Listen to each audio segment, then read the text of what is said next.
பிதா குமாரன் பரிசுத்தாவின் திரியேக நாமத்தினாலே ஆமென். ஜெபம் செய்வோம். மகிமையுள்ள தெய்வமே, உம்மை நன்றியோடு துதிக்கிறோம், உம்மை போற்றுகிறோம், புகழுகிறோம் சுவாமி. அப்பா, இந்த லெந்து நாட்களிலே குறிப்பாக ஒவ்வொரு வெள்ளிக்கிழமையும் நாங்கள் பரிசுத்த வெள்ளியாக அனுசரித்து வருகிறோம் சுவாமி. என் தேவனாகிய கர்த்தாவே, இந்த பரிசுத்த வெள்ளியிலே நாங்கள் அனுசரிக்கிறதான இந்த ஆராதனையின் நிமித்தமாக எங்களுடைய இருதயம் பரிசுத்தமாக்கப்படவும், எங்களுடைய ஆத்தும ஜீவியம் பரிசுத்தமாக்கப்படவும், அது ஏதுவாய் இருப்பதற்காக ஒவ்வொரு வெள்ளிக்கிழமையும் நாங்கள் பரிசுத்த வெள்ளியாய் அனுசரித்து வருகிறோம் சுவாமி. அப்பா, இந்த வெள்ளியிலும் கர்த்தாவே, உடைய வார்த்தைகளை கேட்க நாங்கள் ஆவலோடு காத்திருக்கிறோம். நீர் பேசுவீராக, நீர் பேசுவீராக. பரிசுத்த ஆவியானவருடைய நெல்லாட்டம் இங்கு காணப்படவும், அதை நாங்கள் உணரவும் நீர் கிருபை அருளச் செய்வீராக. இயேசுவின் மூலம் கேட்கிறோம் ஜீவனுள்ள நல்ல பிதாவே, ஆமென். ஆண்டவரும் இரட்சகருமாகிய இயேசு கிறிஸ்துவின் இனிதான நாமத்தினாலே இங்கு தேவனுடைய வார்த்தைகளை கேட்கும்படியாய் பரிசுத்த வெள்ளியில் கூடி வந்திருக்கிறதான உங்கள் யாவருக்கும் எனது அன்பின் வாழ்த்துதலை தெரிவித்துக் கொள்கிறேன். நேரலையில் கூட இந்நேரத்திலே எங்களோடு கூட இணைந்து தேவனுடைய வார்த்தையை கேட்கிறதான பார்க்கிறதான உங்கள் யாவருக்கும் கூட எனது அன்பின் வாழ்த்துதலை தெரிவித்துக் கொள்கிறேன். கிறிஸ்துவுக்குள் அருமையான தேவனுடைய ஜனமே, இந்த 40 நாட்கள் லெந்து நாட்களிலே குறிப்பாக ஒவ்வொரு வெள்ளிக்கிழமையும் நாம் பரிசுத்த வெள்ளியாய் அனுசரித்து கொண்டு வருகிறோம். இந்த பரிசுத்த வெள்ளியிலே இந்த வெள்ளி கடைசி வெள்ளியாய் நாம் அனுசரிக்க இருக்கிறோம். கிறிஸ்துவுக்குள் அருமையான தேவனுடைய ஜனமே, நாம் ஒவ்வொரு வெள்ளிக்கிழமையும் உபவாசத்தை குறித்து நாம் தியானித்து வந்து கொண்டிருந்தோம். கடைசியாக போன வாரத்திலே நான் சொல்லியிருந்தது போல, போன வாரம் நாம் தியானித்ததான அந்த செய்தியின் துவக்கமாய் ஆரம்பமாய்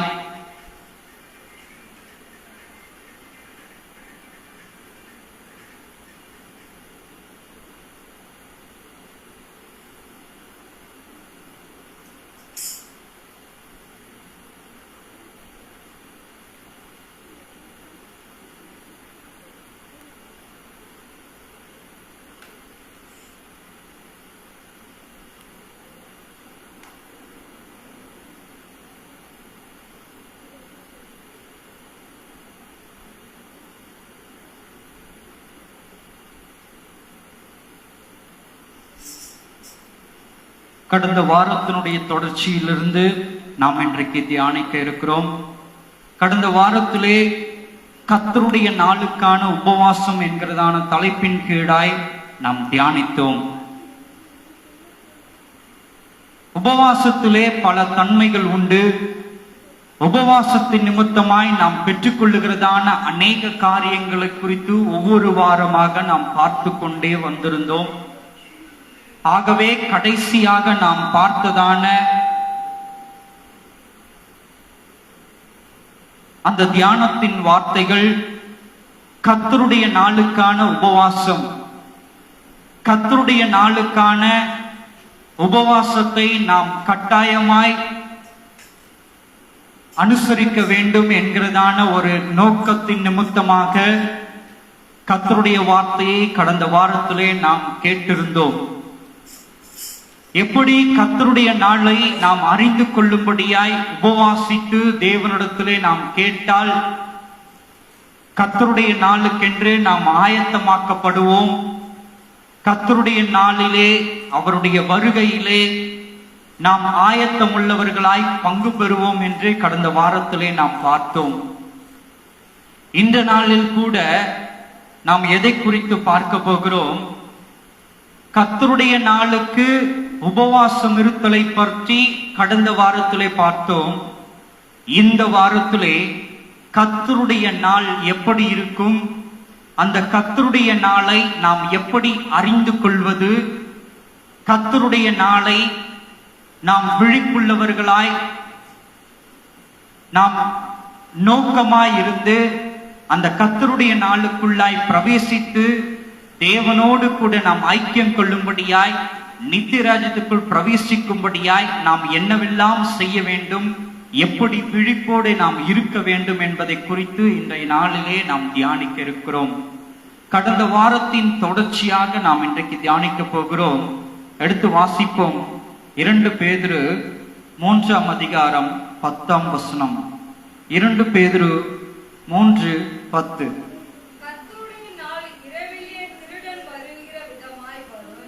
கர்த்தருடைய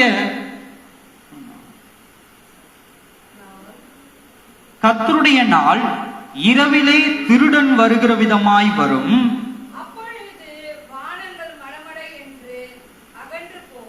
அப்பொழுது வானங்கள் மடமடவென்று அகன்று போம்,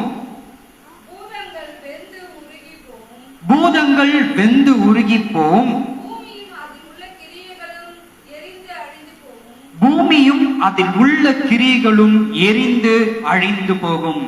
கிறிஸ்துவுக்குள் அருமையான தேவனுடைய ஜனமே, கடந்த வாரத்திலே கர்த்தருடைய நாளுக்கென்று நாம் உபவாசித்து ஆயத்தப்படுகிறவர்களாய் காணப்பட வேண்டும் என்று நாம் பார்த்தோம். இந்த வாரத்திலே கர்த்தருடைய நாள் எவ்விதமாயிருக்கும், அந்த கர்த்தருடைய நாளுக்கான அடையாளங்கள் என்ன, அவைகளில் இருந்து நாம் எப்படி விழிப்புள்ளவர்களாய் கர்த்தரோடு கூட இணைந்து தேவராஜ்யத்துக்குள், நித்திய ராஜ்யத்துக்குள் பிரவேசிக்க போகிறோம் என்பதை குறித்து நாம் இன்றைக்கு பார்க்க இருக்கிறோம். இங்கு சொல்லப்பட்டிருக்கிறதான காரியம், கர்த்தருடைய நாள் இரவிலே திருடன் வருகிற விதமாய் வரும்.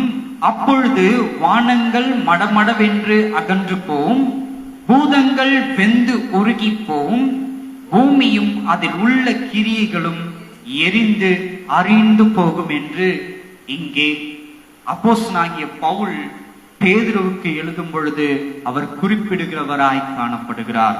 அல்லேலூயா, அல்லேலூயா. இங்க கவனிக்கணும், அவர் எவ்விதமாய் குறிப்பிடுகிறார்?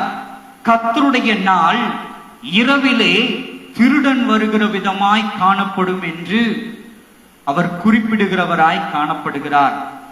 இரவிலே திருடன் வருகிற விதமாய் காணப்படும் என்றால் நாம் இங்கு கூர்ந்து கவனிக்க வேண்டும்.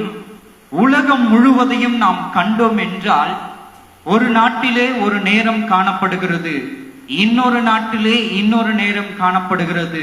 நமக்கு புரியும்படி சொல்ல வேண்டுமானால், இப்பொழுது நம்முடைய இந்திய நேரப்படி இப்பொழுது 7:30 மணி ஆகிறது. இன்னைக்கு என்ன டைம் ஆகுது? 7:30 ஆகிறது இந்திய நேரப்படி. இதே நேரம்தான் அமெரிக்க தேசத்தில் இருக்குமா என்றால் இல்லை என்றுதான் நாம் சொல்ல முடியும். அங்கே நேரம் வேறு விதமாய் காணப்படும். அதே போன்று அமெரிக்க தேசத்தை கடந்து இன்னுமாய் கனடா தேசத்துக்கு நாம் பார்ப்போமானால், கனடா தேசத்திலே வேறு நேரங்கள் குறிப்பிட்டதாய் இருக்கும். அங்கிருந்து சற்று தள்ளி போய் இன்னுமாய் அதிகமாய் நாம் பல தேசங்களிலே, ஆப்பிரிக்கா தேசம், ஐரோப்பா தேசம், இத்தாலிய தேசம், இப்படி என்று ஒவ்வொரு தேசத்தினுடைய நேரங்களையும் நாம் பார்ப்போம் என்றால், ஒவ்வொரு தேசத்தின் நேரங்களும் காலநிலைகளும் சூழ்நிலைகளும் வெவ்வேறு விதமாய் காணப்படும். சற்று நீங்கள் யோசித்து பார்க்க வேண்டும், கூர்ந்து கவனித்து கேட்க வேண்டிய காரியம் காணப்படுகிறது. இப்படி நேரத்துக்கு நேரம் வேறுபடுகிறதாய் இருக்கிறது இந்த உலகத்தின் நேரம். நமக்கு ஒரு நேரம் இங்கே காணப்படுகிறது, ஒவ்வொரு நாட்டுக்கும் ஒவ்வொரு நேரமாய் குறிப்பிடுகிறதாய் இருக்கிறது. ஆனால் வசனம் இங்கே சொல்லுகிறது, கர்த்தருடைய நாள் இரவில் திருடன் வருகிற விதமாய் வரும் என்று. அப்படி என்றால் ஒரு திருடன், ஒரு கள்வன் எப்படி இரவிலே அவன் வருகிறானோ, அதே போல அவன் ஆண்டவராகிய இயேசு கிறிஸ்துவுடைய வருகையும் அவ்விதமாகவே காணப்படும் என்று இங்கு குறிப்பிட சொல்லப்பட்டிருக்கிறது.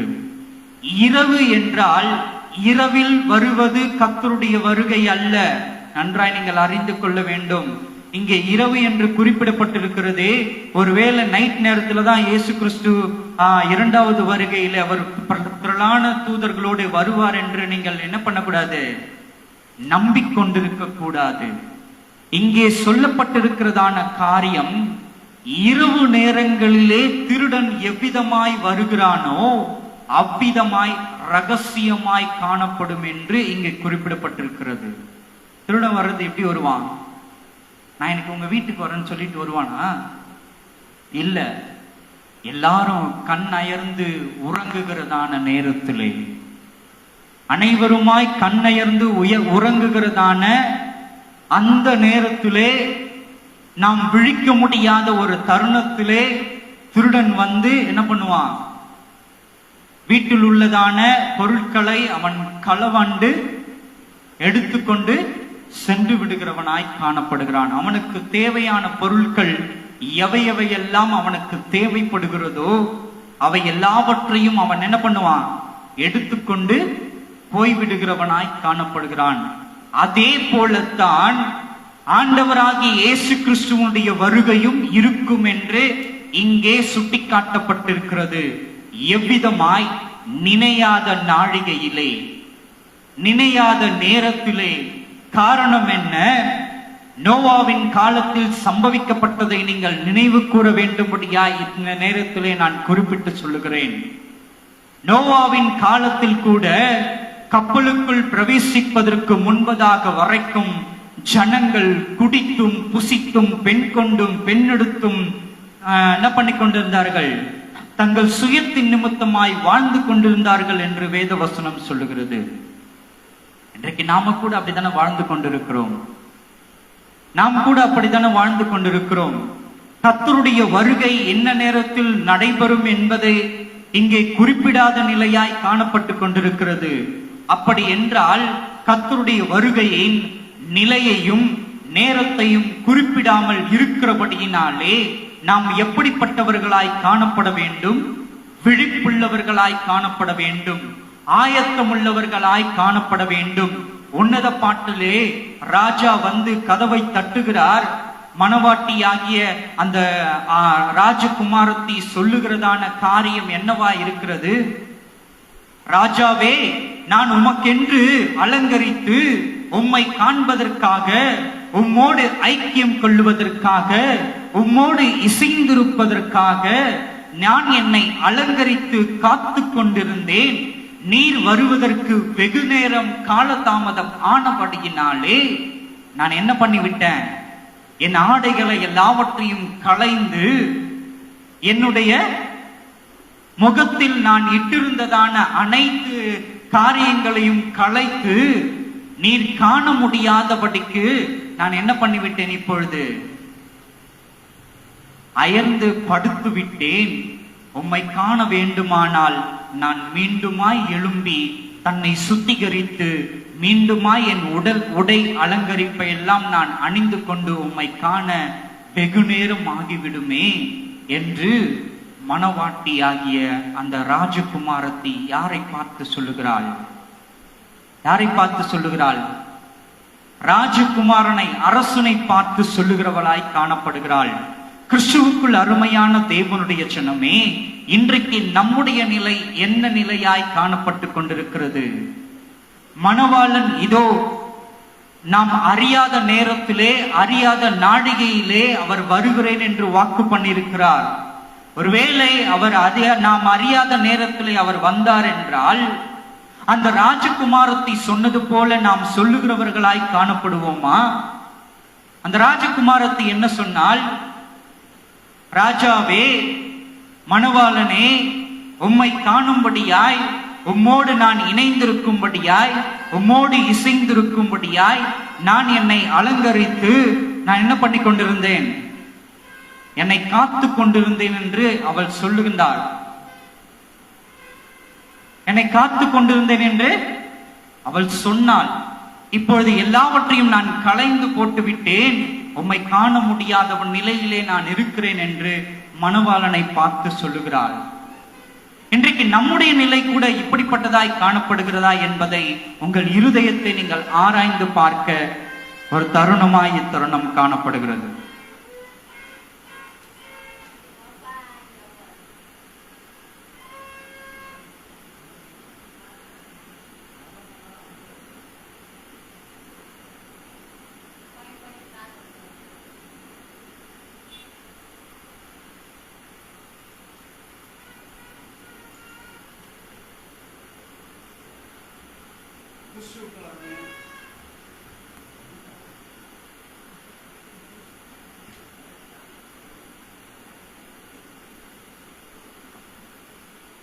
கிறிஸ்துவுக்குள் அருமையான தேவனுடைய ஜனமே, அவர் வருகிறதான நேரத்திலே இங்கே வசனம் சொல்லுகிறது, வானங்கள் மடமடவென்று அகன்று போகும், பூதங்கள் வெந்து உருகி போகும், அதில் உள்ள கிரியைகள் அனைத்தும் எரிந்து போகும் என்று இங்கே வேத வசனம் சொல்லுகிறது.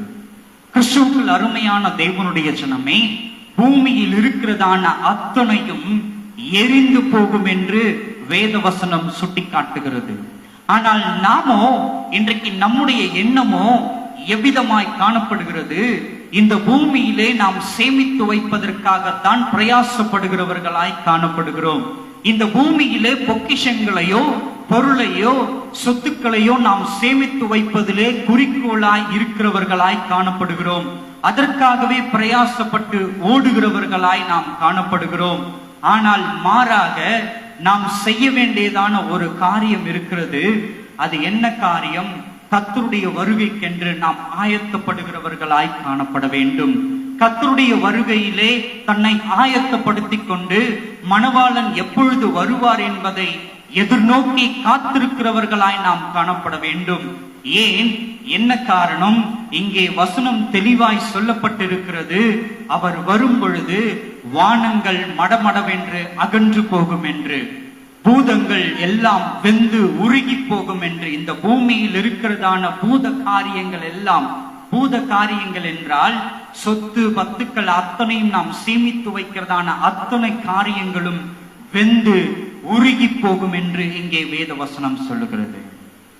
அப்படி என்றால் நாம் ஓடி ஓடி ஓடி சேமித்து வைக்கிறதான அத்தனை பொருட்களும் நம்மை என்ன பண்ண போறது கிடையாது. நித்திய ராஜ்யத்துக்கு நம்மை கொண்டு போய் சேர்க்க ஒரு பொழுதும் அவைகளால் கூடாது, முடியாது. அப்போ வேற என்ன மட்டும்தான் நம்மை அவரிடத்திலே நிலைநிறுத்த முடியும்? அவர் வருகையின் போது நாம் அவரோடு கூட பிரவேசிக்க ஏதுவாய் காணப்படும். எடுத்து வாசிப்போம். சங்கீதங்களின் புஸ்தகம் 102 சங்கீதம் 25, 26 நாம் வாசிக்க கேட்போம். சங்கீதம் 102, 25, 26. நீர் ஆதியிலே பூமியை அஸ்திபாரப்படுத்தி வானங்கள் உம்முடைய கரத்தின் கிரியையாய் இருக்கிறது. அவைகள் அழிந்து போகும், நீரோ நிலைத்திருப்பீர். அவைகள் எல்லாம் வஸ்திரம் போல் பழமையாய் போகும். அவைகளை ஒரு சால்வையை போல மாற்றுவீர். அப்பொழுது மாறிப்போம். நீரோ மாறாதவராய் இருக்கிறீர். உமது ஆண்டுகள் முடிந்து போவதில்லை என்று இங்கே வேதம் சொல்லுகிறது. கிறிஸ்துவுக்குள் அருமையான தேவனுடைய ஜனமே, கர்த்தருடைய வருகையிலே நாம் பங்கு பெற வேண்டுமானால் இங்கே சொல்லப்பட்டிருக்கிறதான காரியம், நீர் ஆதியிலே பூமியை அஸ்திபாரப்படுத்தினீர். தேவனாகிய கர்த்தர் ஆதியிலே பூமியை என்ன பண்ணாரு? அஸ்திபாரப்படுத்தினவராய் காணப்பட்டார். எதிலே அஸ்திபாரப்படுத்தினார்? அந்தரத்திலே வானமண்டலத்திலே அவர் அஸ்திபாரப்படுத்தினவராய் காணப்பட்டார். இங்கே வசனம் சொல்லுகிறது, வானங்கள் உம்முடைய கரத்தின் கிரியையாய் இருக்கிறது. வானங்கள் அவருடைய கரத்தின் கிரியையாய் காணப்படுகிறது. அப்போ வானங்கள் அவருடைய கரத்தின் கிரியைகளாய் இருக்கிறபடியினாலே அவர் தன்னுடைய கரத்தை மூடிக்கொண்டாலோ அல்லது தம்முடைய கரத்தை விரித்தாலோ அங்கே என்ன நடைபெறும்? அங்க என்ன நடைபெறும்? புரியுதா இல்லையா உங்களுக்கு? வசனம் இங்க என்ன சொல்லுது? 25, நீர் ஆதியிலே பூமியை அஸ்திபாரப்படுத்தினீர், வானங்கள் உம்முடைய கரத்தின் கிரியையாயிருக்கிறது. வானங்கள் என்னவாயிருக்கிறது? உம்முடைய கரத்தின், தேவனுடைய கரத்தின் கையின் கிரியையாயிருக்கிறது. அவருடைய கரத்தின் கிரியையாய் இருக்கிறபடியினாலே அங்கே 1 பேதுருவிலே என்ன சொல்லப்பட்டது? அவருடைய வருகையின் பொழுது வானங்கள் மடமடவென்று என்ன பண்ணி போகும்? அகன்று போகும். அப்போ இங்கே சொல்லப்பட்டிருக்கிறது, வானங்கள் யாருடைய கையின் கிரியையாயிருக்கிறது? தேவனுடைய கைகளின் கிரியையாய் இருக்கிறது என்று இங்கே வேதம் சுட்டி காட்டுகிறது. கிறிஸ்துவுக்குள் அருமையான தேவனுடைய ஜனமே, வானம் தேவனாகிய கர்த்தருடைய கையின் கிரியையாய் இருக்கிறபடியினாலே தன்னுடைய குமாரனாகிய கிறிஸ்து இந்த பூமிக்கு அவர் திரளான தேவ தூதர்களோட இறங்கி வரும் பொழுது தேவனாகிய கர்த்தருடைய கையின் கிரியை எப்படிப்பட்டதாய் காணப்படும்? மடமடவென்று அகன்று போகிறதாய் காணப்படும். எதற்கு அகன்று போகிறதாய் காணப்படும்? தன்னுடைய குமாரனை பூமியிலே பிரவேசிப்பதற்கு, தன்னுடைய குமாரன் இந்த பூமிக்குள்ளாய் வருவதற்கு, தன்னுடைய குமாரன் இந்த பூமிக்கு வந்து இந்த பூமியில் நீதியின் நிமித்தமாய் தன்னுடைய வாழ்க்கையை அமைத்துக் கொண்டிருக்கிறதான ஒவ்வொரு நீதிமான்களையும் தன்னோடு கூட எழுப்பி அவர் தன்னுடைய நித்திய ராஜ்யத்துக்கு கொண்டு போகும்படியாய் தேவனாகிய கர்த்தருடைய கரம் விரிவாய் திறக்கப்படும் என்று இங்கு வேதம் சொல்லுகிறது. புரியுதா உங்களுக்கு? அந்த 1 பேதுருவையும் சங்கீத புஸ்தகத்தையும் நீங்கள் இணைத்து பார்த்தீர்கள் என்றால் உங்களுக்கு நன்றாய் புரியும். இங்கே சொல்லப்பட்டிருக்கிறதான காரியம், வானம் தேவனுடைய கையின் கிரியையாயிருக்கிறது.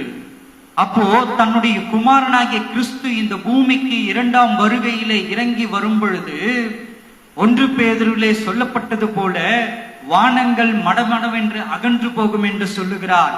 தேவனாகிய கர்த்தர் தன்னுடைய கையின் கிரியை அகலமாய் விரித்தாரானால் ஆண்டவராகிய இயேசு கிறிஸ்து என்ன பண்ணுவாரு? பூமிக்குள்ளே வருகிறவராய் காணப்படுகிறார். அப்போ இயேசு கிறிஸ்து இந்த பூமியிலிருந்து பரமேறி செல்வதற்கு முன்பதாக சீஷர்களிடத்திலே ஒரு வார்த்தையை சொன்னார். சீஷர்கள் கேட்ட பொழுது, என்ன கேட்ட பொழுது? ஆண்டவரே, உலகத்தின் முடிவுக்கும் உடைய வருகைக்கும் என்ன அடையாளம் என்று அவர்கள் கேட்ட பொழுது இயேசுவானவர் சொல்லுகிறார், பிதா ஒருவரை தவிர வேறொருவனும் என்னுடைய வருகை குறித்ததான நாளையோ நாழிகையோ அறியான் என்று இயேசு கிறிஸ்து சொன்னவராய் காணப்படுகிறார். இங்கே புரியுதா அதுக்கு அர்த்தம் என்னன்னு சொல்லிட்டு? சங்கீதங்களின் புஸ்தகத்திலேயே அவைகளுக்கு அர்த்தம் குறிப்பிடப்பட்டிருக்கிறது. என்னவென்று, எப்பொழுது தேவனாகிய கர்த்தருடைய கரம் விரிவாய் திறக்கப்படுகிறதோ, எப்பொழுது தேவனாகிய கர்த்தருடைய கரம் விரிவாய் திறக்கப்படுகிறதோ அப்பொழுது மணவாளனாகிய கிறிஸ்துவனுடைய வருகை சம்பவிக்கும் என்று இங்கு தெளிவாகவும் திட்டவட்டமாகவும் சொல்லப்பட்டிருக்கிறது. அல்லேலூயா, அல்லேலூயா. கிறிஸ்துவுக்குள் அருமையான தேவனுடைய ஜனமே, தேவனாகிய கர்த்தர் எப்பொழுது தன்னுடைய கரங்களை விரிவாய் திறப்பார் என்று யாரும் அறியாமல் இருக்கிறபடியினாலே ஜாக்கிரதையுள்ள பிள்ளையாய் நீ தெரிந்து கொள்.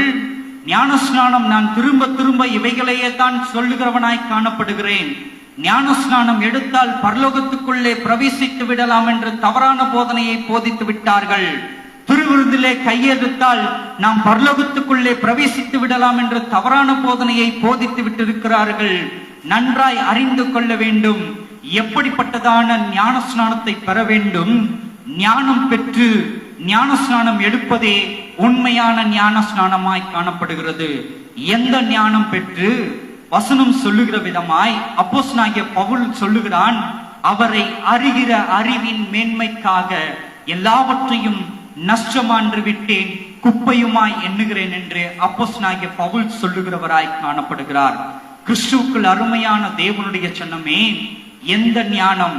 இந்த அப்போஸ்தலனாகிய பவுல் சொல்லுகிற விதமாய் அவரை அறிகிற அறிவு. எது? அவரை அறிகிற அறிவு. இன்றைக்கு அவரை அறிகிறதான அறிவு நம்மிடத்திலே இல்லாத நிலையாய்த்தான் காணப்பட்டு கொண்டிருக்கிறது. நாம் அறிந்து கொண்டிருப்பதெல்லாம் என்ன? ஞானஸ்நானம் எடுத்தால் பரலோகத்துக்கு போய்விடலாம், திருவிருந்திலே கையளித்தால் பரலோகத்துக்கு போய்விடலாம், வாராவாரம் திருச்சபைக்கு சென்று வந்தால் பரலோகத்துக்கு போய்விடலாம்.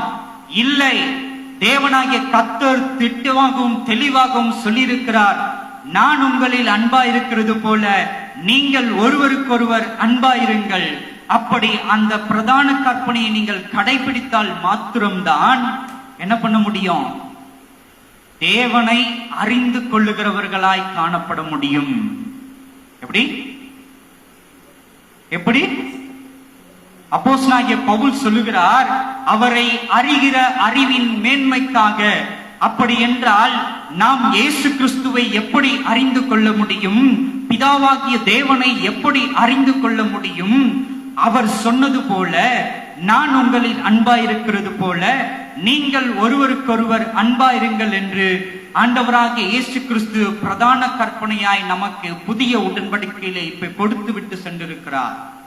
இந்த பிரதான கற்பனையை யார் யாரெல்லாம் கை கொள்ளுகிறார்களோ, நம்மை நாம் நேசிப்பது போல நம் அறிந்தவர்கள் அத்தனை பேரையும் அறியாதவர்கள் அத்தனை பேரையும் நாம் நேசித்தவர்களாய் இருப்போமானால், அந்த நேசத்தின் நிமித்தமாய், அந்த அன்பின் நிமித்தமாய் நாம் யாரை அறிந்து கொள்ளுகிறவர்களாய் காணப்படுகிறோம்? இயேசுவை அறிந்து கொள்ளுகிறவர்களாய் காணப்படுகிறோம். வசனம் அதைத்தான் சொல்லுகிறது, அவரை நான் அன்பு கூறுகிறேன் என்று.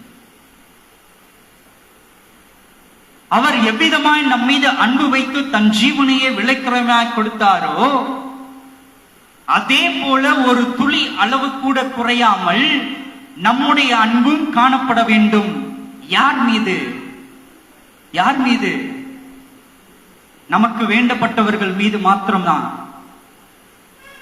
நமக்கு இஷ்டப்பட்டவர்கள் மீது மாத்திரமா? இல்லை, இப்பூமியிலே பிறந்ததான ஒவ்வொரு ஜீவராசியின் மீதும் நாம் அன்பு செலுத்துகிறவர்களாய் காணப்பட வேண்டும். அந்த அன்புதான் நிலையானதாய் காணப்படும். அந்த அன்பு ஒன்று மாத்திரம்தான் தேவனை அறிகிற அறிவாய் நமக்கு தெளிவிக்கப்படுகிறதாய் காணப்படும். அல்லேலூயா, அல்லேலூயா. அப்போ நாம் நித்திய ராஜ்யத்துக்குள் பிரவேசிக்க வேண்டுமானால், கர்த்தருடைய வருகையிலே நாம் பங்கு பெற வேண்டுமானால், நாம் செய்ய வேண்டியதான காரியம் பிரதான காரியமா இருக்கிறது. என்ன காரியம்? நாம் அனைவரையும் அன்பு செலுத்துகிறவர்களாய் காணப்பட வேண்டும். அந்த அன்பு செலுத்துவதின் நிமித்தமாகத்தான் அவரை அறிந்து கொள்ளுகிறதான அறிவு நமக்கு என்ன பண்ணும்? விளங்க பண்ணும், புத்தியை தெளிவிக்கும். அப்படி அவரை அறிந்து எப்படி தேவனாகிய கர்த்தரையும் இயேசு கிறிஸ்துவையும் அறிந்து கொண்டு நாம் எடுக்கிறதான ஞான ஸ்நானம் தான் ஞானம் பெற்று எடுக்கிறதான ஸ்நானமாய் காணப்படுகிறது. அல்லேலூயா, அல்லேலூயா. இன்றைக்கு ஞான ஸ்நானத்தை குறித்து அநேக உபதேசங்கள் போய்கொண்டிருக்கிறது. அதற்குள்ளாய் நான் போக விரும்பவில்லை. ஞானம் பெற்று எடுப்பதுதான் ஞான ஸ்நானம். எந்த ஞானம் பெற்று? தேவனை அறிகிற அறிவின் ஞானம் பெற்று எடுப்பதுதான் ஞான ஸ்நானமாய் காணப்படுகிறது. அப்படி எடுக்கிறதான ஞான ஸ்நானத்தின் நிமித்தமாகத்தான், அப்படி எடுத்ததான ஞான ஸ்நானத்தின் நிமித்தமாய் நாம் கையளிக்கப்படுகிறதான திருவிருந்தின் நிமித்தமாகத்தான் இயேசுவினுடைய வருகையிலே நம்மால் பங்கேற்க என்ன பண்ண முடியும்? தகுதியாக்கப்பட முடியும். வெறுமன ஞானஸ்நானம் எடுத்துட்டாலோ அல்லது திருவிருந்தை எடுத்துட்டாலோ நாம் நித்திய ராஜ்யத்துக்குள் போய்விடுவோம் என்று சொல்லுகிறார்கள் என்றால் உங்களை ஏமாற்றுகிறார்கள் என்று நான் திட்டமும் தெளிவுமாய் சொல்லுகிறேன். ஏனென்றால் வேதம் சொல்லுகிறது, அவரை அறிகிற அறிவின் மேன்மைக்காக அந்த அறிவின் ஞானம் பெற்றவர்களாய் நாம் ஞானஸ்நானம் எடுக்க வேண்டும் என்று வேதம் சொல்லுகிறது. அல்லேலூயா, அல்லேலூயா.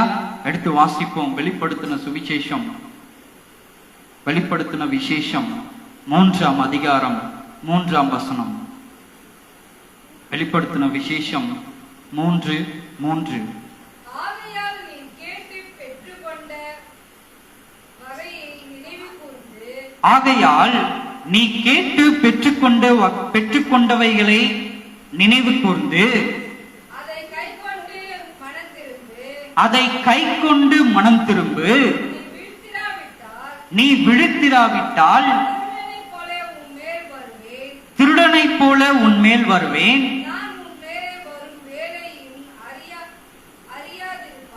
நான் உன் மேல் வரும் வேலையை அறியாதிருப்பாய். கிறிஸ்துவுக்குள் அருமையான தேவனுடைய ஜனமே, இங்கே சொல்லப்பட்டிருக்கிறதான காரியம் என்னவாய் காணப்படுகிறது? ஆகையால் நீ கேட்டு பெற்றுக்கொண்டவையை நினைவு கூர்ந்து. எதை கேட்டு எதை பெற்றுக்கொண்டவையை நினைவு கூர்ந்து? எதை கேட்டு எதை பெற்றுக்கொண்டதை நினைவு கூர்ந்து? கர்த்தருடைய வருகையை கேட்டு ஞானம் பெற்றவர்களாய், ஞான ஸ்நானத்தை பெற்றுக்கொண்டவர்களாய், திருவிருந்திலே கையளிக்கப்பட்டவர்களாய், எப்படி எப்படி இயேசு எனக்கு விடுதலை கொடுத்துட்டார், என் வியாதியிலிருந்து எனக்கு சுகம் கொடுத்து விட்டார், ஆகவே நான் இந்த இயேசுவை ஏற்றுக்கொள்ளுகிறேன் என்பதான பெற்றுக்கொள்ளுதல் அல்ல. என்னுடைய உபத்திரவத்திலிருந்து, என்னுடைய பாடுகளிலிருந்து, என்னுடைய வேதனைகளிலிருந்து, என்னுடைய போராட்டங்களிலிருந்து இயேசு எனக்கு விடுதலை கொடுத்தார். இந்த இயேசுவை நான் ஏற்றுக்கொண்டு ஞானஸ்நானம் பெற்றுக்கொண்டு இன்று முதல் நான் கிறிஸ்தவன் என்கிறதான அடையாளம் மிக்கவனாய் திருச்சபைக்கு போய்விட்டு வருகிறேன் என்பது பெற்றுக்கொள்ளுதலை குறித்து இங்கு சொல்லப்படவில்லை. எந்த பெற்றுக்கொள்ளுதலை குறித்து இங்கு சொல்லப்பட்டிருக்கிறது? கேட்டு. எதை கேட்டு? அவர் எனக்காய் தன் ஜீவனை கொடுத்தார் என்கிறதான சுவிசேஷத்தை கேட்டு. எதை கேட்டு? எனக்காய் என் மீது அன்பு கூர்ந்ததின் நிமித்தமாய், எப்படி? என் மீது இயேசுவானவர் அன்பு கூர்ந்ததின் நிமித்தமாய் எனக்காய் நான் பட வேண்டியதான உபத்திரவங்களுக்காய், நான் பட வேண்டியதான தண்டனைகளுக்காய் எனக்கு பதிலாக என் இயேசு எல்லாவற்றையும் தன்னோடு ஏற்றுக்கொண்டு அவருடைய இரத்தத்தின் நிமித்தமாய் என்னை மீட்டெடுத்திருக்கிறார் என்பதை கேட்டு. புரியுதா? இப்போ எதை கேட்டு? இப்ப புரியுதா? எதை கேட்டு? எனக்காக அவர் தன் ஜீவனையே கொடுத்தார், என்னை அன்பு கூர்ந்தார் என்பதை நாம் கேட்டு, அங்கே கேட்டு பெற்றுக்கொண்டவர்களாய். எதை பெற்றுக்கொண்டவர்களாய்? கிறிஸ்துவுக்குள் அருமையான தேவனுடைய ஜனமே, எதை பெற்றுக்கொண்டவர்களாய்?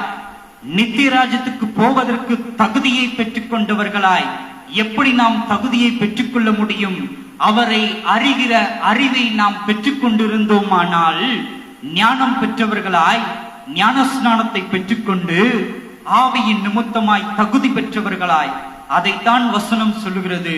ஒருவன் ஜலத்தினாலும் ஆவியினாலும் பிறவாவிட்டால் நித்திய ராஜ்யத்துக்குள் பிரவேசிக்க மாட்டான் என்று மெய்யாகவே மெய்யாகவே உங்களுக்கு சொல்லுகிறேன் என்று யார் சொன்னது? இயேசு கிறிஸ்துவே சொல்லியிருக்கிறார். ஒருவன் ஜலத்தினாலும் ஆவியினாலும் பிறவாவிட்டால், எந்த ஜலத்தினால்? எந்த ஜலத்தினால்? இருதயத்திலிருந்து வெளிப்படுகிறதான கண்ணீரின் வழியாய் வருகிறதான ஜலத்தின் நிமித்தமாய் நாம் பெற்றுக்கொள்ளுகிறதான ஞான ஸ்நானத்திலிருந்து. வெறுமன உலக பூர்வமா கொடுக்கிறதான ஞான ஸ்நானத்தை மாத்திரம் நாம் சுதந்திரித்துக் கொள்வதல்ல. அவை தேவை, அடையாளத்துக்கென்று தேவை. நான் இல்லை என்று சொல்லவில்லை, மறுக்கவும் இல்லை. அவை தேவை. ஞானஸ்நானம் என்பது கட்டாயமாய் நாம் எடுக்க வேண்டியதான ஒரு காரியம். ஆனால் வெறுமன நான் கிறிஸ்தவனுக்காக என்னை ஒப்புக் கொடுக்கிறேன், இது முதற்கொண்டு நான் கிறிஸ்தவன் என்கிறதான அடையாளத்தை பெற்றுக் கொள்ளுகிறேன் என்று அடையாளத்துக்காய் ஞானஸ்நானம் எடுப்பது ஞானஸ்நானம் அல்ல. எதற்கு ஞானஸ்நானத்தை பெற்றுக்கொள்வது இங்க ஞானஸ்நானம் என்று குறிப்பிடுகிறது? கிறிஸ்துவுக்குள் அருமையான தேவனுடைய ஜனமே, பெற்றுக்கொண்டவர்களாய், எதை பெற்றுக்கொண்டவர்களாய்? ஞானம் பெற்று ஸ்நானத்தை பெற்றுக்கொண்டவர்களாய், நினைவு கூர்ந்து அதை கை கொண்டு, எதை கை கொண்டு? ஞான ஸ்நானத்தை பெற்றுக்கொண்டவர்களாய் நாம் எதை கை கொண்டு?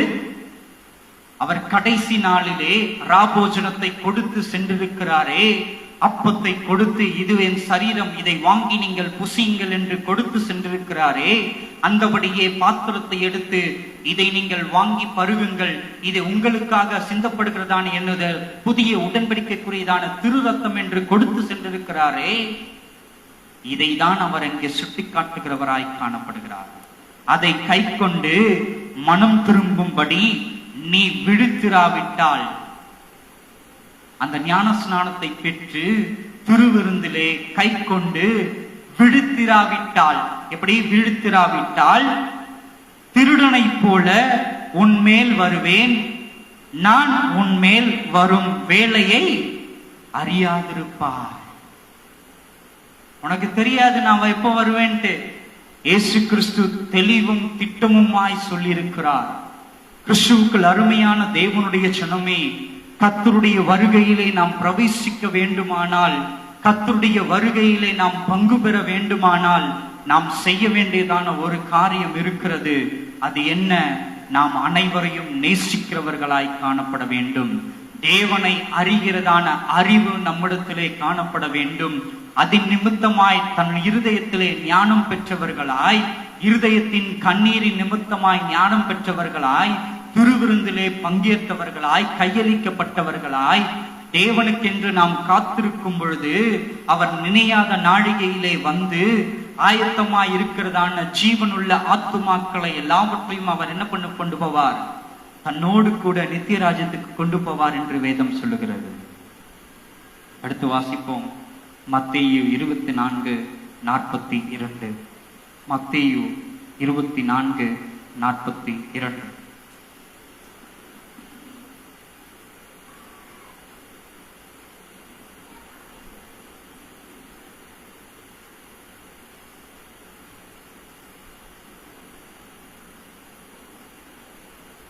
உங்கள் ஆண்டவர் இன்ன நாழிகையிலே வருவார் என்று நீங்கள் அறியாதிருக்கிறபடியால் விழித்திருங்கள். உங்கள் ஆண்டவர் இன்ன நாழிகையிலே வருவார் என்று நீங்கள் அறியாதிருக்கிறபடியால் விழித்திருங்கள் என்று வேதவசனம் சொல்லுகிறது. கிறிஸ்துவுக்குள் அருமையான தேவனுடைய ஜனமே, இது கடைசி காலமாய் இருக்கிறபடியினாலே நாம் விழிப்புள்ளவர்களாய் காணப்படுவோம். அங்கங்கே சுட்டி பாருங்கள், அநேக உபதேசங்கள், தேவையில்லாத உபதேசங்கள் எல்லாம் உள்ளே வந்து கொண்டிருக்கிறதாய் காணப்படுகிறது. நாம் தெளிந்த புத்தியுள்ளவர்களாய் காணப்படுவோமானால், எது ஆட்டுக்குட்டியானவரிடத்திலிருந்து கடந்து வருகிறதான உபதேசம், எது ஓநாயினிடத்திலிருந்து கடந்து வருகிறதான உபதேசம் என்பதை அறிந்து கொள்ளுகிறவர்களாய் நாம் காணப்படுவோம். ஒருவேளை புத்தி தெளிவிக்கப்படாமலேயே இருக்குமானால், ஓநாய் கொடுக்கிறதான உபதேசத்தை கேட்டு அதை நம்பி மாண்டு போகிறவர்களாய்த்தான் இன்றைக்கு நாம் காணப்படுவோம். விழிப்புள்ளவர்களாய் இருங்கள். வசனம் இங்கே சொல்லுகிறது, அவர் என்ன நாழிகையில் வருவார் என்று நாம் அறியாதிருக்கிறபடியினாலே எப்பொழுதும் விழிப்புள்ளவர்களாய் இருக்க வேண்டும் என்று இங்கே வேத வசனம் சொல்லுகிறது. கடைசியாய் ஒரு வசனத்தை படித்து நாம் கடந்து போவோம். வெளிப்படுத்தின சுவிசேஷம் 16ஆம் அதிகாரம் 15ஆம் வசனம். வெளிப்படுத்துதல் 16:15.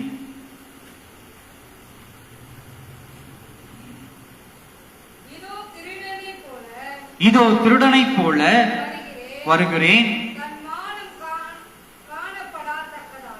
தன் மானம் காணப்படத்தக்கதாக நிர்வாணமாய் நடவாதபடிக்கு விழித்துக்கொண்டு தன் வஸ்திரங்களை காத்துக் கொள்ளுகிறவன் பாக்கியவான். கிறிஸ்துவுக்குள் அருமையான தேவனுடைய ஜனமே, நாம் செய்ய வேண்டியதான காரியம் என்ன காரியமாயிருக்கிறது? இங்கே சொல்லப்பட்டிருக்கிறதான வசனத்தின்படி, இதோ திருடனை போல் வருகிறேன், தன்மானம் காணப்படத்தக்கதாக நிர்வாணமாய் நடவாதபடிக்கு விழித்து கொண்டு தன் வஸ்திரங்களை காத்துக் கொள்ளுகிறவன் பாக்கியவான். கிறிஸ்துவுக்குள் அருமையான தேவ ஜனமே, நாம் எப்படிப்பட்டவர்களாய் காணப்படுகிறோம்? நீதியின் வஸ்திரங்களை நாம் தரிப்பித்துக் கொண்டிருக்கிறவர்களாய் காணப்பட்டு கொண்டிருக்கிறோமா இல்லையா என்பதை நீங்களே உங்களை சோதித்து ஆராய்ந்து பாருங்கள். நீங்களே உங்களை ஒரு நிமிடம் சோதித்து ஆராய்ந்து பாருங்கள். நாம் நிர்வாணிகளாய் இருக்கிறோமா? தேவனை காண முடியாதபடிக்கு அல்லது தேவனை காணும்படியாக வஸ்திரத்தை நாம் தரிப்பித்துக் கொண்டிருக்கிறோமா? என்ன வஸ்திரம்? நீதியின் வஸ்திரத்தை நாம் தரிப்பித்துக் கொண்டிருக்கிறோமா என்பதை நீங்கள் நிதானித்து அறிந்து பாருங்கள். ஏதேன் தோட்டத்திலே மனிதன் பழத்தை புசித்த பொழுது தேவனாகிய கர்த்தர் வந்து ஆதாமை கூப்பிடுகிறார். ஆதாம் சொன்னதான காரியம் என்ன? தேவனே, நான் உம்மை காண முடியாதபடிக்கு நிர்வாணியா இருக்கிறேன் என்று அங்கே ஆதாம் சொன்னான். கிறிஸ்துவுக்குள் அருமையான தேவனுடைய ஜனமே, ஒருவேளை ஆண்டவராகிய இயேசு கிறிஸ்து இன்ன ராத்திரியிலே அவர் திருடன் வருகிற விதமாய் வந்து உன்னை அழைப்பாரானால், மகனே மகளே, நீ என்னோடு கூட வருவதற்கு உன்னை ஆயத்தமுள்ளவளாய் இருக்கிறாயா என்பதை உன்னை அழைப்பாரானால் உன் நிலை எதுவாய் காணப்படும்? யோசித்துப்பார். உன் நிலை எதுவாய் காணப்படும்? அன்றைக்கு ஆதாம் சொன்னது போல, ஆண்டவரே, நான் உம்மை காண முடியாதபடிக்கு நிர்வாணியாய் இருக்கிறேன் என்று நீ சொல்ல போகிறாயா? அல்லது விழிப்புள்ள தேவஜனமாய், ஆயத்தமுள்ள தேவஜனமாய், கர்த்தருக்கு வார்த்தைகளுக்கு கீழ்ப்படிந்த தேவஜனமாய், இப்பிரபஞ்சத்தில் காணப்படுகிறதான அத்தனை ஜீவராசிகள் மீதும் அன்பு செலுத்துகிறவர்களாய், அன்பே பிரதானம் என்கிறதான கோட்பாட்டின் கீழே அனைவரும் அன்பு செலுத்துகிறவர்களாய், ஞானம் அடைந்தவர்களாய், தன் இருதயத்தின் நிமித்தமாய் கண்ணீரினால் ஞானஸ்நானம் பெற்றவர்களாய், திருவிருந்திலே கையளிக்கப்பட்டு நீதியின் வஸ்திரத்தை அணிந்து கொண்டவர்களாய் நாம் தயார் நிலையிலே இருப்போமா? அல்லது இவை எல்லாவற்றையும் செய்யாமல் உலக மாயைகளின் நிமித்தமாய் கண்களின் இச்சை, மாம்சத்தின் இச்சை, ஜீவனத்தின் பெருமை, இவை எல்லாவற்றிலேயும் நாம் சிக்குண்டவர்களாய் இருந்து நிர்வாணிகளாய் இருப்போமா என்பதை நீங்கள் நிதானித்து அறிந்து பாருங்கள். உங்களை நீங்களே நிதானித்து அறிந்து பாருங்கள். அந்த பழத்தை ஆதாம் பார்ப்பதற்கு முன்பது வரைக்கும் அவன் தேவனை பார்த்தவன் தான், தேவனோடு பேசினவன் தான், தேவனோடு விளையாடினவன் தான், தேவனோடு கூட ஐக்கியம் கொண்டவன் தான் ஆதாம்.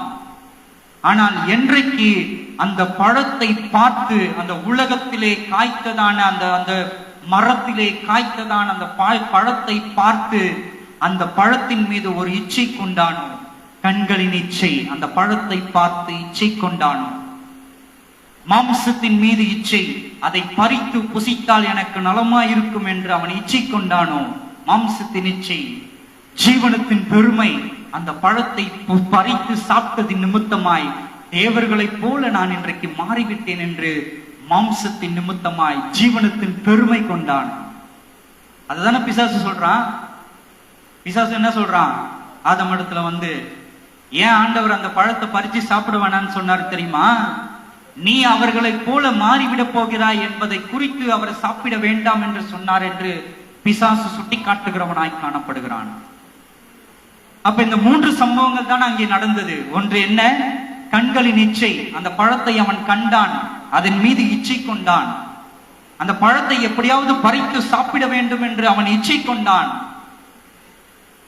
மாம்சத்தின் இச்சை, அதை பறித்து அவன் புசித்தான். தன்னுடைய மாம்ச இச்சையை அவன் தீர்த்து கொண்டான். ஜீவனத்தின் பெருமை, அதை சாப்பிட்டது நிமித்தமாய் இப்பொழுது அவனுக்கு என்ன தோன்ற பண்ணுகிறது? நான் இந்த பழத்தை சாப்பிட்டதினால் தேவனைப் போல நான் மாறிவிட்டேன் என்று தன்னுடைய ஜீவனத்தின் பெருமை கொண்டான். அந்த பெருமை கொண்டதின் நிமித்தமாக இப்பொழுது தேவனாகிய கர்த்தர் வருகிறார், ஆதாமை கூப்பிடுகிறார். ஆதாமே ஆதாமே என்று இவன் தேவனை காண முடியாதபடிக்கு தேவனிடத்திலே பதில் சொல்லுகிறவனாய் காணப்படுகிறான். என்னவென்று, ஆண்டவரே, நான் உம்மை காண முடியாதபடிக்கு நிர்வாணியாய் இருக்கிறேன் என்று. கிறிஸ்துவுக்குள் அருமையான தேவனுடைய ஜனமே, இன்றைக்கு உன்னிடத்தில் காணப்படுகிறதான உலக சீற்றங்களில் பார்க்கிறதான கண்களின் இச்சை, அவைகளை புசிக்க வேண்டும் என்கிறதான மாம்சத்தின் இச்சை, அவைகளை நான் புசித்தேன், திருப்தி கொண்டேன், எனக்கு போதும் என்கிறதான மனமில்லாதவர்களாய், ஜீவனத்தில் பெருமை கொண்டவர்களாய் நாம் காணப்படுகிறதான ஜீவனத்தின் பெருமைகளின் நிமித்தமாய் நாம் இன்றைக்கு வாழ்ந்து கொண்டிருக்கிறோம் அல்லவா? நம்முடைய வாழ்க்கை எப்படிப்பட்டதாய் காணப்படுகிறது? கண்களின் இச்சை, மாம்சத்தின் இச்சை, ஜீவனத்தின் பெருமை, இவைகள் மூன்றில் தான் நம்முடைய வாழ்க்கை இன்றைக்கு காணப்பட்டு கொண்டிருக்கிறது. கிறிஸ்துவுக்குள் அருமையான தேவனுடைய ஜனமே, இம்மூன்று வகையிலே நம்முடைய வாழ்க்கை காணப்படுமாயானால் நிச்சயமாய் நீ தெரிந்து கொள், எப்படி ஆதாம் நிர்வாணியாய் இருக்கிறேன் என்று உரைத்தானோ அதே போலத்தான் கர்த்தருடைய வருகையிலேயும் இயேசு கிறிஸ்துவனுடைய வருகையிலேயும் உன்னுடைய வாயிலிருந்து பிறந்து வருகிறதான வார்த்தை என்னவா இருக்கும்? ஆண்டவரே, நான் உம்மோடு கூட ஐக்கியம் கொள்ள முடியாதபடிக்கு நான் நிர்வாணியா இருக்கிறேன் என்று நீ சொல்லப்படுவாய். உன் வாயில் கண்டிப்பாய் வரும், நிச்சயமாய் இந்த வார்த்தை வரும். இயேசுவே, நான் உம்மோடு கூட ஐக்கியம் கொள்ள முடியாதபடிக்கு நான் நிர்வாணியா இருக்கிறேன் என்று நீ நிச்சயமாய் சொல்ல முடியும். காரணம் என்ன? ஆயத்தப்பட வேண்டியதான நேரத்திலே, ஆயத்தப்பட வேண்டியதான நாட்களிலே, ஆயத்தப்பட வேண்டியதான காலங்களிலே ஆயத்தப்படாமல் கண்களில் தோன்ற பண்ணுகிறதான உலக இச்சைகளிலே நாம் ஈர்க்கப்பட்டிருந்தபடியினாலே, அவைகளை சுதந்திரித்து எனதுரிதாக்கிக் கொள்ள வேண்டும் என்று தன் மாம்ச இச்சைக்கு ஈடுபடுத்திக் கொண்டபடியினாலே, நான் இவைகளை எல்லாம் சேர்த்து கொண்டு எவ்வளவு நான் வசதி மிகுந்தவனாய் காணப்படுகிறேன் என்கிறதான ஜீவனத்தின் மீது ஒரு பெருமை கொண்டபடியினாலே, நான் யார் என்கிறதான பெருமை இன்றைக்கு எல்லாரும் பிரதானமாய் சொல்லப்படுகிறது. நான் யார் தெரியுமா? நான் யார் தெரியுமா? நன்றாய் அறிந்து கொள்ள வேண்டும். நான் யார் தெரியுமா என்று கேட்கிறாயானால் நீ நிர்வாணியா இருக்கிறாய் என்று அர்த்தம். நான் என்கிறதான சுயம் எப்பொழுது உன்னை விட்டு போகிறதோ அன்றைக்குதான் நிர்வாணம் உன்னை விட்டு அகன்று போய் நீதியின் வஸ்திரத்தை நீ அணிந்து கொண்ட பிள்ளையாய் தாழ்மை உன்னிடத்திலே காணப்படும், கிறிஸ்துவனுடைய அன்பு உன்னிடத்திலே காணப்படும். நான் என்கிறதான சுயம் நம்மை விட்டு போக வேண்டும். எதற்கு? நித்திய ராஜ்யத்தை சுதந்திரித்துக் கொள்வதற்கு, கர்த்தருடைய நாளில் பங்கேற்பதற்கு. எதற்கு? கர்த்தருடைய வருகையின் நாளிலே நாம் பங்கேற்பதற்கு. ஆயத்தமுள்ளவர்களாய் இருப்போமா? ஆயத்தமிக்கவர்களாய் காணப்படுவோமா? கிறிஸ்துவுக்குள் அருமையான தேவனுடைய ஜனமே, கர்த்தருடைய நாளில் நாம் பங்கேற்க வேண்டுமானால் கடந்த வாரத்தில் பார்த்தது போல உபவாசித்து ஜெபிக்கிறவர்களாய் காணப்பட வேண்டும். எதை குறித்ததான உபவாசம்? உலக ஜீவியத்தை குறித்ததான உபவாசம் அல்ல. தேவன் என் மீது வைத்திருக்கிறதான திட்டம் என்ன என்பதை உபவாசித்து கேட்டு பெற்றுக் கொள்கிறவர்களாய் காணப்பட வேண்டும். பரலோகம் என்னை குறித்து என்ன திட்டம் வைத்திருக்கிறது என்பதை அறிந்து அவைகளை செயல்படுத்துவதற்காய் உபவாசித்து ஜெபிக்கிறவர்களாய் காணப்பட வேண்டும். நித்தியத்துக்கு நாம் கடந்து போவதற்கு, நித்திய ராஜ்யத்துக்கு நாம் கடந்து போவதற்கு தகுதியாக்கப்பட உபவாசித்து ஜெபிக்கிறவர்களாய் நாம் காணப்பட வேண்டும். அதே போல அந்த பரலோகத்தின் திட்டத்தை அறிந்து கொண்டு, பரலோகத்தின் ரகசியங்களை பெற்றுக்கொண்டு நாம் செய்ய வேண்டிய காரியம் என்னவா இருக்கிறது? அதை எல்லாருக்கும் பகிர்ந்து கொடுக்கிறவர்களாய் காணப்பட வேண்டும். ஏனென்றால் வசனம் இவ்விதமாய் சொல்லுகிறது, இலவசமாய் பெற்றீர்கள், இலவசமாய் கொடுங்கள் என்று திருவசனம் சொல்லுகிறது. நாம் இலவசமாய் பெற்றுக்கொண்டதை, எதை இலவசமாய் பெற்றுக்கொண்டோம்? இயேசு கிறிஸ்துவனுடைய அன்பை இலவசமாய் பெற்றுக்கொண்டோம். இயேசு கிறிஸ்துவனுடைய அன்பை இலவசமாய் பெற்றுக்கொண்ட நாம் இந்த பூமியில் இருக்கிறதான அத்தனை ஜீவராசிகளுக்கும் இலவசமாய் நாம் பகிர்ந்து கொடுக்கிறவர்களாய் காணப்படுவோம். அப்படி பகிர்ந்து கொடுப்பதின் நிமித்தமாய், கர்த்தருடைய அன்பை பகிர்ந்து கொள்வதின் நிமித்தமாய், நீதியின் வஸ்திரத்தை நாம் அணிந்து கொண்டவர்களாய் கர்த்தருடைய வருகையிலே வந்து ஆண்டவராகிய இயேசு கிறிஸ்து நம்மை அழைக்கும் பொழுது நாம் அவரோடு கூட ஐக்கியப்பட்டவர்களாய், இனம் கொண்டவர்களாய் எங்க கடந்து போவோம்? நித்திராயத்துக்குள் நாம் கடந்து போகிறவர்களாயிருப்போம். ஜெபம் செய்வோமா? கிருபையும் இரக்கம் நிறைந்த எங்க நல்ல ஆண்டவரே, அப்பா, இந்த நேரத்திலும் சுவாமி, உம்முடைய வருகையின் நாளிலே தகப்பனே, அது என்ன விதமாய் இருக்கும், அது எப்படி இருக்கும், என்னவெல்லாம் சம்பவிக்கும் என்று நாங்கள் வேதத்திலே தியானித்தோம் ஆண்டவரே. அவைகள் சம்பவிக்கும் பொழுதுக்கு முன்பதாக, உம்முடைய வருகை வருவதற்கு முன்பதாக, உம்முடைய வருகையிலே நாங்கள் ஐக்கியம் கொள்ள வேண்டுமானால், உம்மோடு கூட இசைந்திருக்க வேண்டுமானால், உம்முடைய சத்தத்தை நாங்கள் கேட்க வேண்டுமானால், எப்படி நாங்கள் ஆயத்தம் உள்ளவர்களாய் காணப்பட வேண்டும் என்பதை குறித்து நாங்கள் தியானித்தோம் சுவாமி. அவைகளை நாங்கள் கடைபிடிக்க, எங்களுடைய வாழ்க்கையிலே அவைகளை நாங்கள் தகப்பனை கடைபிடிக்க, நாங்கள் வாழ்ந்து காட்ட நீர் கிருபை அருளச் செய்வீராக சுவாமி. நீர் கிருபை அருளச் செய்வீராக ஆண்டவரே. அப்பா, அவைகளை கடைபிடிக்க முடியாதபடிக்கு, நாங்கள் பின்மாற்றத்திலே உலக சீற்றங்களிலே நாங்கள் போய்விடாதபடிக்கு, தேவனாகிய கர்த்தர் எங்களை பாதுகாத்து இரத்த கோட்டைக்குள்ளாய் எங்களை மூடி மறைத்துக் கொள்வீராக சுவாமி. நாங்கள் ஒரு நாளும் ஒரு காலமும் வழிவிலக போகாதவர்களாய், உம்மில் ஐக்கியம் கொண்டவர்களாய் காணப்பட நீர் கிருபை அருளச் செய்வீராக. உம்முடைய கரத்தில் எங்களுடைய வாழ்க்கையை முற்றிலுமாய் அர்ப்பணிக்கிறோம். அப்பா, எங்களுடைய இருதயத்தை நீர் பரிசுத்தப்படுத்துவீராக சுவாமி. உம்முடைய ராஜ்யத்துக்குள் பிரவேசிக்க எங்கள் இருதயம் பரிசுத்தமாக்கப்படட்டும் ஆண்டவரே. உம்முடைய கரத்தில் அர்ப்பணிக்கிறோம் எங்களுடைய வாழ்க்கையை. இயேசுவின் மூலம் கேட்கிறோம் ஜீவனுள்ள நல்ல பிதாவே. ஆமென், ஆமென்.